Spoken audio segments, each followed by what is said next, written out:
সপ্তম শ্রেণীর আরশি। এখানে আরশির হাতে আমরা একটি কাচের জার দেখছি। আচ্ছা, চলুন জেনে আসি তার কাছ থেকে এটা কি সে হাতে নিয়ে দাঁড়িয়ে আছে। আরশি, এটা কি? এটা ম্যাম বদ্ধ টেরারিয়াম, মানে বদ্ধ পরিসরে যে টেরারিয়ামটি তৈরি করা হয় সেটা আমি তৈরি করেছি।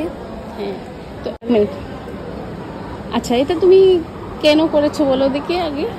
এটা ম্যাম খুদে বাগান টেরারিয়ামের অধ্যায়ে এটা ছিল করা, এবং এই বদ্ধ আমি টেরারিয়ামটি তৈরি করেছি উদ্ভিদের সজীব অসজীব এই দুটি উপাদান কিভাবে পরিচালিত হয় সেটি জানার জন্য। আচ্ছা, এখানে আমি খুব চমৎকারভাবে তোমার সেটিংটা দেখছি, কিভাবে করেছো একটু বলো দেখি। এখানে ম্যাম আমি নিচে কিছু নুড়ি পাথর ব্যবহার করেছি, তারপর কয়লার গুঁড়ো, এবং তার উপর একটি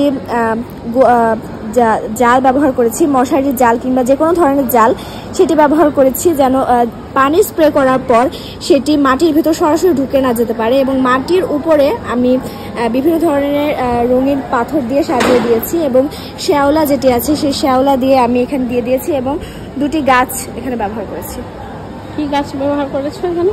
এটা ম্যাম আমি এখানে প্রথমে থানকুচি যে গাছ সেই গাছটি ব্যবহার করেছি, এবং মানি প্ল্যান্ট সেটি ব্যবহার করেছি। এটা খুললে কি সমস্যা হয়? না ম্যাম, কিছু না। তাহলে দেখাও তো আমাদের খুলে।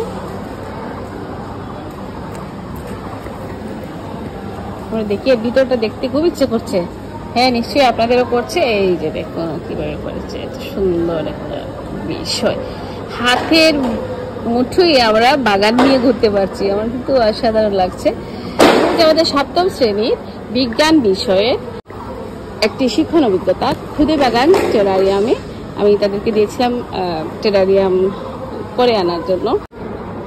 দ্বিতীয় প্রজেক্ট হিসেবে পেলাম। আজকে আরশিটা পেয়ে আমার হাতে একটু সময় ছিল, ভাবলাম ওর সাথে একটু কথা বলিয়ে নিয়ে। এই হচ্ছে আমাদের খুদে বাগান টেরারিয়ামে আমাদের একজন শিক্ষার্থীদের তৈরি টেরারিয়াম।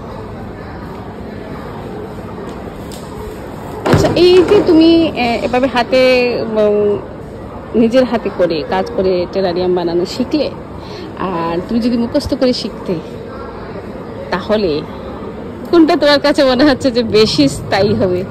ম্যাম, হাতে কাজ করা বেশি স্থায়ী, কারণ আমরা যদি শিখি যে সেটা কিন্তু স্বল্প সময়ের জন্য আমাদের মানে শিখায় থাকে বা আমাদের ব্রেনে থাকে, তো এইটা করার মাধ্যমে আমাদের কিন্তু সারা জীবন এটা আমাদের মানে শিখা হয়ে থাকলো, এবং একটি আমরা যেটা করেছি এটার একটি মানে থাকলো যে এটা আমরা করেছি, এরকম।